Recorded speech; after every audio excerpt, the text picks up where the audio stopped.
Good morning students. आज education and awareness club की तरफ से इंटरव्यू सीरीज़ शुरू की जा रही है।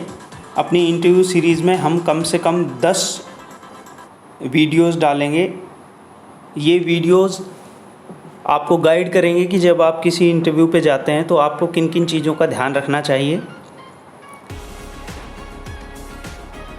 जब आपका इंटरव्यू के लिए कॉल आता है तो उसका मतलब ये नहीं है कि आपने अपना इंटरव्यू कॉल लेटर उठाया, अपने डॉक्यूमेंट्स उठाया और चले गए इंटरव्यू देने के लिए। इंटरव्यू को पास करना, इंटरव्यू को सक्सेसफुली क्लियर करना एक आर्ट है। अगर हम उसकी प्रैक्टिस कर लें, उसमें कुछ पॉइंट्स हैं, अगर हम उनको ध्यान दे दें जस्ट इंटरव्यू से 3, 4, 5 दिन पहले, और इंटरव्यू के दौरान हम कुछ बेसिक चीज़ों का ध्यान रखें तो किसी भी इंटरव्यू को बहुत ही अच्छी तरह से सक्सेसफुल तरीके से क्लियर किया जा सकता है। तो हमारी जो इंटरव्यू सीरीज़ है एजुकेशन एंड अवेयरनेस क्लब की, उसके लगभग 10 के करीब टॉपिक्स पे हम वीडियो बनाएंगे। जो इंटरव्यू के लिए प्रिपरेशन कर रहे हैं स्टूडेंट, उनको किन किन टेक्निक्स का ध्यान रखना है, उसको हम बेसिकली 3 पार्ट में इसको डिवाइड कर रहे हैं। एक प्री इंटरव्यू है कि जब आपका इंटरव्यू के लिए कॉल आया है तो उससे 1 वीक में या 4 दिन पहले आपने किन किन चीज़ों को प्रिपेयर करना है, ध्यान रखना है, जो उसे आपकी जो प्लानिंग और प्रिपरेशन है उसको स्ट्रक्चर्ड तरीके से आपको सक्सेस दिलाएगा। सेकंड पार्ट है ड्यूरिंग इंटरव्यू। जो ड्यूरिंग इंटरव्यू है उस पर एक अलग से वीडियो हम लोग बनाएंगे, जिसमें जिस दिन आप इंटरव्यू देने गए, आप इंटरव्यू का जो प्रेमाइसेस है, जो बिल्डिंग है, उसमें जब आप एंटर किए वहाँ से, और जब आप फाइनली आपने उस बिल्डिंग को छोड़ा, उसके बीच में आपने किन किन चीज़ों को ध्यान में रखना है, उसके लिए एक अलग वीडियो होगा। जब आप कोई एक इंटरव्यू दे के अपने घर आ गए हैं, इस इंटरव्यू से आपने क्या सीखा, क्या खामियां रही, क्या आपके प्लस पॉइंट रहे, ताकि आप अगले बार आने वाले इंटरव्यू में उसको रिपीट ना करें, उस पर एक अलग वीडियो बनाएंगे। तो आज का जो हमारा टॉपिक है प्री इंटरव्यू प्रिपरेशन, कि आप इंटरव्यू में जाने से पहले किन किन चीज़ों पे ध्यान देंगे। तो जिन स्टूडेंट्स ने हमारा चैनल सब्सक्राइब नहीं किया है वो हमारा चैनल सब्सक्राइब कर लें, बेल के बटन को दबा दें ताकि आने वाले वीडियोज़ की नोटिफिकेशन आपको टाइम पर मिल सके। Now let's start.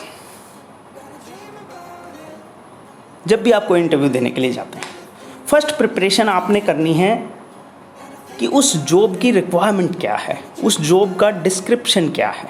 लाइक वो जिस जॉब के लिए, जिस पोस्ट के लिए आप इंटरव्यू देने के लिए जा रहे हैं, वो पद अपने आप में क्या है, उस पद में क्या क्या पोर्टफोलियो इंक्लूड हैं, आपको क्या काम करने पड़ सकते हैं, उस काम को करने के लिए कितने एक्सपीरियंस की ज़रूरत है, उस पर्टिकुलर पोस्ट के बारे में जितनी जानकारी आप जुटा सकते हैं 3-4 दिन पहले से आप इंटरनेट से उसे जुटाएं और उसे समझने की कोशिश करें। सेकंड है कंसीडर योर एलिजिबिलिटी। सपोज़ कीजिए एक पर्टिकुलर पोस्ट यूपीएससी ने अनाउंस की है and now it is an interview, तो जो मिनिमम रिक्वायरमेंट है उस पोस्ट के लिए वो तो आप फुलफ़िल करेंगे ही, बट जो डिज़ायरेबल रिक्वायरमेंट है, लाइक एक particular diploma, desirable educational qualification है, चाहे वो डिप्लोमा आपके पास हो या ना हो, आप नेट पे जाके उस डिप्लोमा का जो करिकुलम है उसके बारे में कुछ रीड कर सकते हैं। वो आपकी नॉलेज में ऐड ऑन करेगा और आपके इंटरव्यू में काफ़ी मदद कर सकता है। Third one is learn about organisation. Suppose कीजिए आप एक पर्टिकुलर ऑर्गेनाइजेशन या एमएनसी में इंटरव्यू के लिए जा रहे हैं और एक क्वेश्चन इंटरव्यूअर आपसे पूछता है कि इस कंपनी या इस ऑर्गेनाइजेशन के बारे में कुछ बताएं।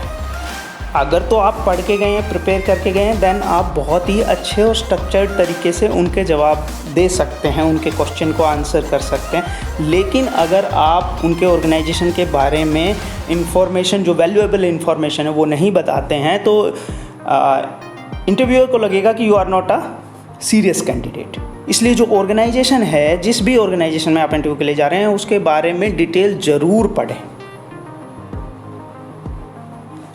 Fourth is expected questions. आप शांत एक कमरे में बैठ के अपने एक्सपेक्टेड क्वेश्चंस लिखें कि इंटरव्यूअर आपसे क्या पूछ सकता है। इंटरव्यूअर पूछ सकता है कि आप इस जॉब में क्यों आना चाहते हैं। अगर आप कहीं पहले वर्किंग हैं तो वो पूछ सकता है कि आप अपनी एग्जिस्टिंग जॉब क्यों छोड़ रहे हैं। पूछ सकता है आपकी स्ट्रेंथ क्या है, आपकी वीकनेसेस के बारे में, क्या आपको मोटिवेट करता है। ये सारी चीज़ें जो उस जॉब से रिलेटेड एक्सपेक्टेड क्वेश्चंस हैं उनको पहले ही लिख लें और उनके अपने हिसाब से आंसर, ये आंसर सबके अलग अलग हो सकते हैं, एजुकेशनल क्वालिफ़िकेशन के हिसाब से, बैकग्राउंड के हिसाब से और परिस्थितियों के हिसाब से अलग अलग आंसर हो सकते हैं। तो आपको जो आंसर बेस्ट सूट करता हो उसको लिख लें, ताकि जब उस तरह का कोई क्वेश्चन एग्जामिनर आपसे पूछे तो आप ब्लैंक लुक ना दें, आप पहले ही तैयार रहें उस क्वेश्चन का आंसर करने के लिए। Fifth thing is practice mock interview. This is one of the wonderful technique. अगर आपको कोई इंटरव्यू क्लियर करना है तो इससे अच्छी टेक्निक हो ही नहीं सकती। आप एक वीक पहले एक आधे घंटे भी अगर आप मॉक प्रैक्टिस कर लेते हैं किसी इंटरव्यू की, और इसके लिए आपको कुछ नहीं चाहिए, सिर्फ 2 चेयर, 1 टेबल, 1 रूम, उसमें किसी भी 2 आपके फ्रेंड्स, आपके पेरेंट्स, आपके सिबलिंग्स, आपकी सिस्टर, आपके ब्रदर, कोई 2 एग्जामिनर और इंटरव्यू के तौर पे बैठ जाएं। आप दरवाज़ा खोल के अंदर आएँ, आने की जाने की प्रैक्टिस हो जाएगी, चेयर पे कैसे बैठना है, और उनको बोलें जो एक्सपेक्टेड क्वेश्चंस हैं वो आपसे पूछें, ताकि आप उनकी प्रैक्टिस करें। अगर आप कहीं अटक रहे हैं तो वहाँ आप वर्क करें कि ये क्वेश्चन मुझसे इस तरह से पूछा गया तो मैं इसका कैसे जवाब दूंगा। तो मॉक इंटरव्यू की प्रैक्टिस इज़ परफेक्ट टेक्निक।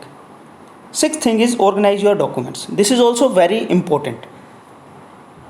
आप एक डॉक्यूमेंट ऑर्गेनाइजर, मार्केट में there is availability of lot of document organiser. आप एक फ़ाइल अच्छी ख़रीदें और उसमें अपनी जो डॉक्यूमेंट्स हैं उनको बहुत ही बेहतरीन तरीके से लगाएं। इनफैक्ट आई शुड से आप फ्लैग प्लेस करें उसमें, ताकि वो जो डॉक्यूमेंट इंटरव्यूअर मांग रहे हैं आप एग्जैक्टली उसी को निकाल के आप दें, और ये आपके कॉन्फिडेंस को भी बढ़ाएगा। Next thing is update your social profile. This is also very important. For example, जो बेहतरीन कंपनीज़ हैं, जो MNCs हैं और अच्छे ऑर्गेनाइजेशन हैं, चाहे वो स्टेट गवर्नमेंट के या सेंट्रल गवर्नमेंट के हों, वो कैंडिडेट के आने से पहले ही उसके बैकग्राउंड को जान लेते हैं। सपोज़ कीजिए उन्होंने आपका फेसबुक प्रोफाइल पहले ही सर्च कर लिया है और उस प्रोफाइल पे आपने लिखा है कि आपको इंडियन म्यूज़िक बहुत पसंद है, and suddenly the interviewer ask you कि आपको कौन सा संगीत पसंद है, and then you are saying कि मुझे तो वेस्टर्न म्यूज़िक पसंद है। तो वो कंट्राडिक्शन है। लाइक सेम एग्जाम्पल से हम समझ सकते हैं कि आपने अपने व्हाट्सएप का जो प्रोफाइल है, प्रोफाइल फ़ोटो है, वो आपने उस पे रोजर फेडरर का कोई एक फ़ोटो लगाया हुआ है। Roger Federer is a tennis player, और इंटरव्यूअर आपसे पूछ लेता है कि what is your favourite sport, and suddenly you say cricket is my favourite sport. Again there is a contradiction. तो once you are not clear of your thought, why they should hire you. इस तरह की परिस्थितियों से बचने के लिए आप अपने सोशल मीडिया प्रोफाइल को एक बार चेक कर लें। Next is travel arrangement. किसी भी वेन्यू, जो इंटरव्यू का वेन्यू है, उस पे जाने के लिए आप प्रॉपर उसे प्लान कर लें। लाइक जब मैं इंटरव्यू के लिए प्रिपेयर कर रहा था, I was living in Gurgaon, तो मोस्ट ऑफ माई इंटरव्यूज़ वर इन दिल्ली। मैं 2 या 1 दिन पहले उस वेन्यू को देख के आता था, ताकि मैं लेट ना हो जाऊं और कंफर्टेबली मैं पहुंच जाऊं वहां पे। तो आपको अपना ट्रैवल प्लान बहुत ही अच्छी तरह से अरेंज करना है। Next and very important is your interview dress. क्या पहने। इंटरव्यूअर आपके पहनावे को देख के, आपकी ड्रेस को देख के बहुत कुछ अनुमान लगा सकते हैं। In most of the interviews you have to wear formal dress. Formal dress, light colors, Oxford shoes,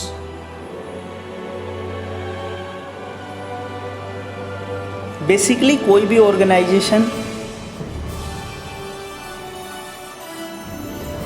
at least interview के दिन तो स्टाइल पसंद नहीं करता। If you are so stylish, that's good. But once you are going to give interview for a particular post, you have to be formal. You have to be formal at least in your dressing sense.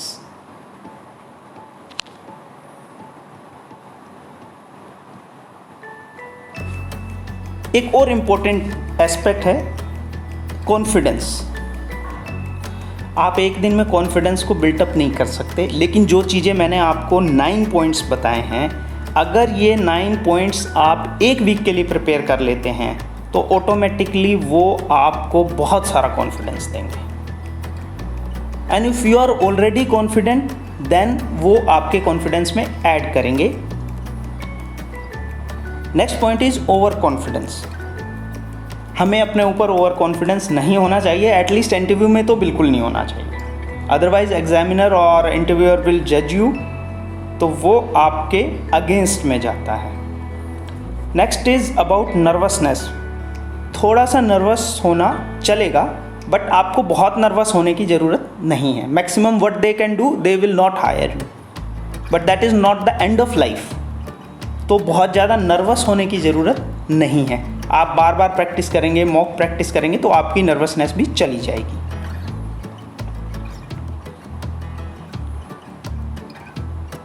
आज के video में हमने discuss किया कि interview पे जाने से 3 दिन पहले, 4 दिन पहले या 1 वीक पहले हमें किन किन चीज़ों का ध्यान रखना है। जो हमारी नेक्स्ट वीडियो आएगी, एक वीडियो में हम बताएंगे कि इंटरव्यू प्रेमाइसिस में घुसने के बाद, एंट्री लेने के बाद और वहाँ से इंटरव्यू प्रेमाइसिस को छोड़ने के बीच में आपने किन किन चीज़ों का ध्यान रखना है, जो आपको बहुत हेल्पफुल होने वाले हैं। और उसके बाद एक नेक्स्ट वीडियो बनाएंगे कि इंटरव्यू दे के जब आप अपने घर आ गए हैं तो आप कैसे जोट डाउन करें, कैसे एनालिसिस करें आपके आज के इंटरव्यू का, सो दैट कि जो मिस्टेक्स आपने आज की हैं वो आप नेक्स्ट इंटरव्यू में ना करें। तो आप इंतज़ार करें, हम आपके लिए during interview and after interview का जो असेसमेंट है उसके लिए वीडियो बनाएंगे। आई होप आपको हमारी आज की वीडियो पसंद आई होगी और ये आपको इंटरव्यूज़ में काफ़ी मदद करेगी। तो अगर आपने हमारा चैनल सब्सक्राइब नहीं किया है तो सब्सक्राइब करें, वीडियो को लाइक करें, शेयर करें और बेल के बटन को भी दबाएं।